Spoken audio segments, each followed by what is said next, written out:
Hi!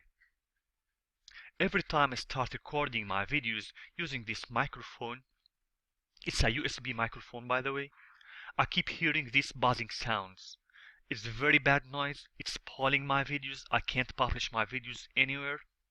I kept searching the internet for the reasons of this problem, and guess what?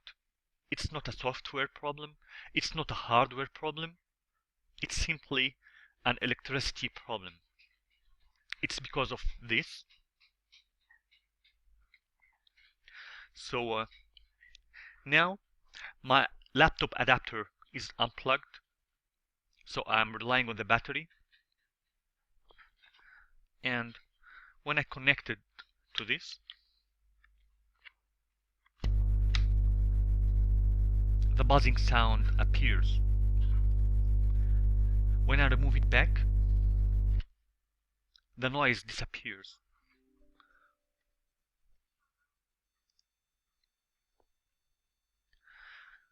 And when I connect the adapter directly to the plug in the wall, there's no buzzing noise. So I thought that it might be the problem of my Windows version.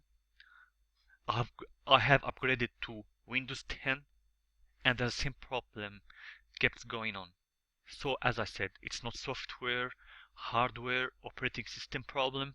It's simply electricity. Simple like that. I hope you can fix your problem right now. Thank you very much.